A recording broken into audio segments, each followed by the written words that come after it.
Could you touch on the pros and cons of coming up in Inglewood and trying to be a rapper? I think a con. I'll start off with the cons. I think one of the cons is that a lot of people wanted to. They already had their perception of what West Coast rap was. So when you come with something different, they're already like, I don't know. I want to say the word, but hating on it. Like they're already like, oh, he's from Inglewood, but he's not talking about what other Inglewood artists in the past have talked about. So he's automatically whack. So it's like you really have to work hard to kind of break that barrier and show people there's other things different in Inglewood. So that's one of the cons. But it's not really a con because it helps you like work harder and helps you, work on your craft and try to convert people into believers. I think one of the pros is with me being from Inglewood, I'm 10 minutes away from like one of the poorest cities in Los Angeles. I'm 10 minutes away from Beverly Hills. I'm 10 minutes away from the beach. I'm 10 minutes away from Hollywood. And so me being able to go to each one of these areas, I really grab a lot from each area. Like in my music, I've talked about shopping, I've also talked about struggle, I've talked about partying, I've talked about heartache, and that all comes from every like area that Inglewood is surrounded by.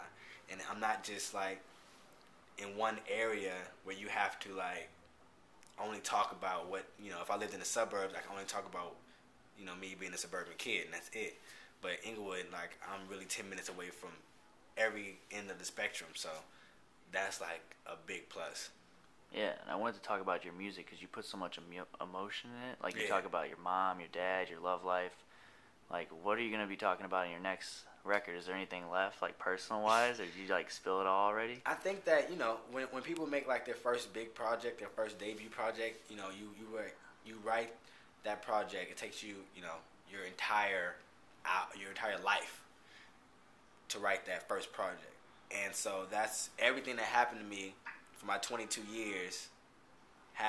Was dumped into that project, and so now with the success of that, my next project is going to be, a lot of things about my life that I may not have spoken on, but also about what I've gone through since then.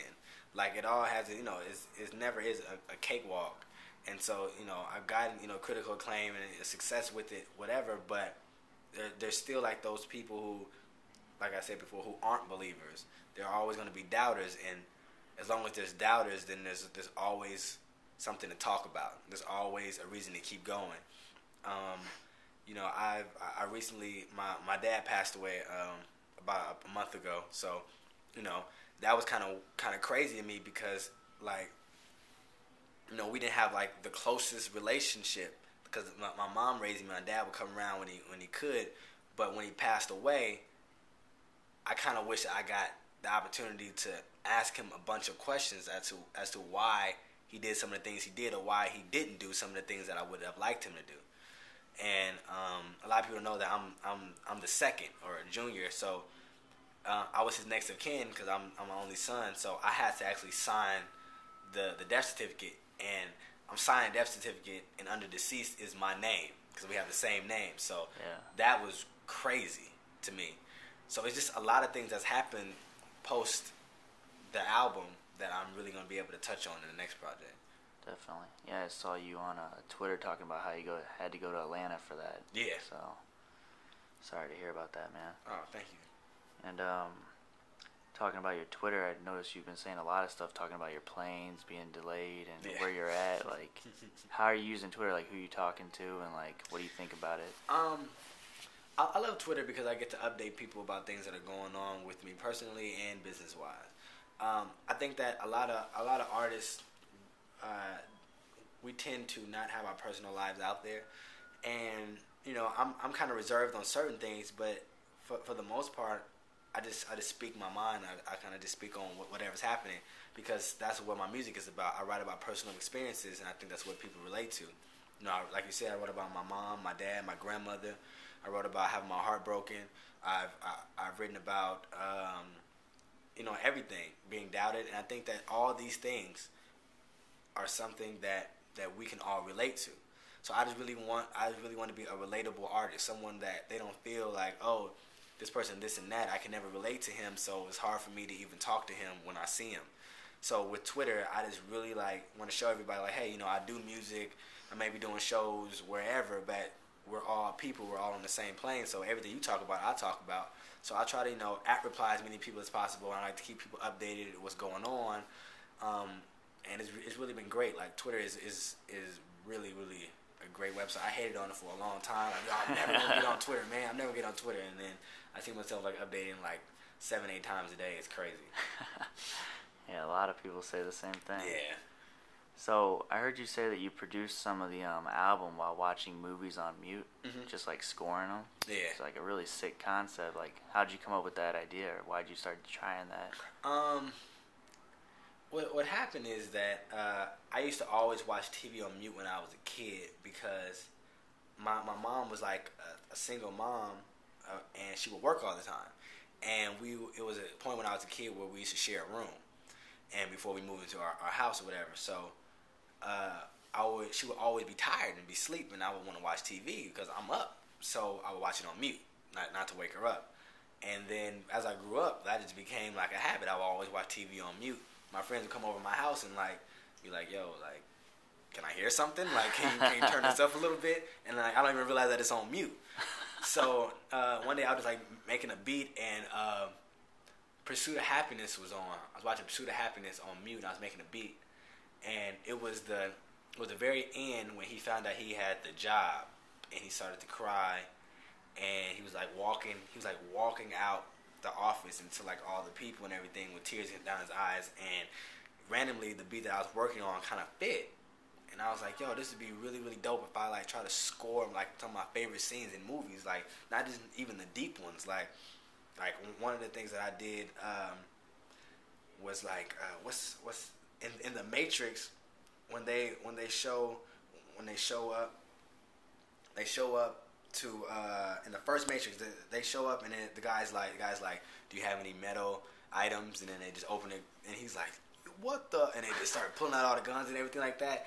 That was I started my song on stage while I was watching the Matrix, like the way I did the drums and everything like that, and like the synths and everything, like it was real like up tempo. Like I'm really like watching this like on mute, and like bodies are flying and bullets are flying and everything like that, and I just really wanted something like, I tried to put the 2 and 2 together. But I think that it's something that will always keep your music fresh, because you always have something to score and something to compose about, because there will always be movies. True. Well, that's dope. I'm sure a lot of people are going to get inspired by hearing that and try it out. Oh yeah, definitely. So before we go, is there any place that people should contact you? I know you have a blog that gives us a view into your personality. Yeah. honorableStudent.com. Yeah, check the blog. I try to update as much as possible. Twitter, of course, twitter.com/Shawn Chrys.